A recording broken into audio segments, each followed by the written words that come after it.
بسم اللہ الرحمن الرحیم۔ السلام علیکم ورحمۃ اللہ وبرکاتہ۔ بعض وقت اللہ تعالیٰ اپنے محبوب بندوں کو ایسی راہوں سے پیار دیتے ہیں جو بظاہر بہت خونریز نظر آتی ہے۔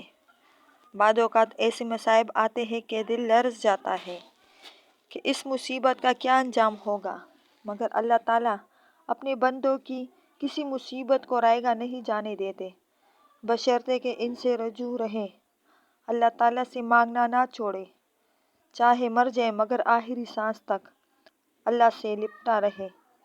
دیکھو حضرت یوسف علیہ السلام پر کیا کیا مصائب اور پریشانیاں آئیں، کنویں میں ڈالے گئے، غلام بنائے گئے، پھر کتنا عرصہ قید خانے میں گزارنا پڑا، لیکن ہر جگہ اللہ تعالیٰ کی معیت خاصہ سے مشرف رہے۔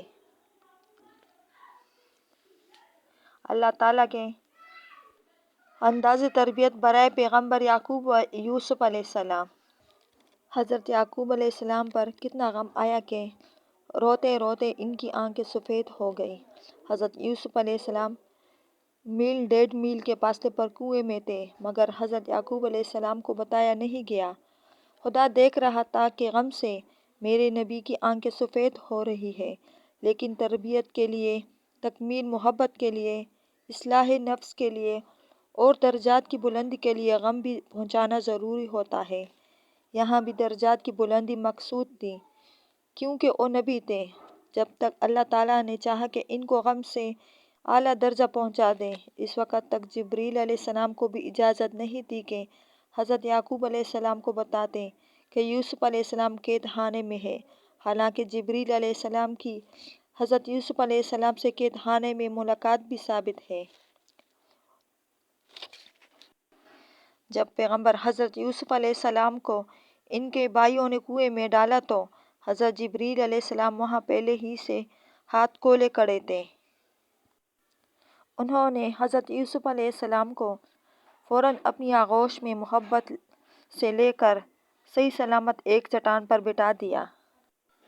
حضرت یعقوب علیہ السلام کی آنکھیں جو روتے روتے سفید ہو گئیں تو یہ قلب کا غم تھا، اور آپ اندر ہی اندر گھٹ رہے تھے۔ یہ قلب کا غم تھا، یعنی اللہ تعالیٰ نے آپ علیہ السلام کو ظاہری غم بھی دیا اور باطنی غم بھی دیا، تاکہ تمام دنیا کو پتہ چل جائے کہ اللہ کے عاشقوں کا یہ حال ہے۔ اللہ تعالیٰ غالباً اپنے عاشقوں کی تاریخ عشق بیان فرما رہے ہیں کہ میرے عاشقوں کے ساتھ ایسا ہوتا ہے۔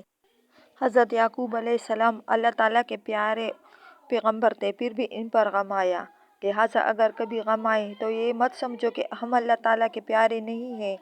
اگر اللہ کے یہاں ہمارا کوئی درجہ ہوتا تو ہم پر یہ غم نہ آتا۔ کیا حضرت یعقوب علیہ السلام کا درجہ نہیں تھا؟ کیا وہ پیغمبر نہیں تھے؟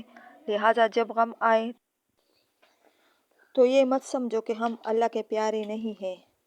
اگر اللہ کے یہاں ہمارا کوئی درجہ ہوتا تو ہم پہ یہ غم نہ آتا۔ کیا حضرت یعقوب علیہ السلام کا درجہ نہیں تھا؟ کیا وہ پیغمبر نہیں تھے؟ لہٰذا جب غم آئے تو یہ وسوسہ بھی مت لاؤ، یہ سمجھو کہ ہم پیارے ہیں، لیکن ہمیں کوئی بڑا درجہ دینا ہے۔ اس سے غم کا توازن قائم کرنا ہے۔ وہ اسی کو غم دیتے ہیں جسے اپنا سمجھتے ہیں۔ اس سے تربیت ہوتی ہے کہ کیونکہ اللہ تعالیٰ اپنے عاشقوں کو بہت اونچا مقام دیتے ہیں۔ اللہ تعالیٰ ہمیں اور آپ کو سیدھے راستے پر چلنے کی توفیق عطا فرمائے اور شرک جیسے بڑے گناہ سے بچائے۔ آمین۔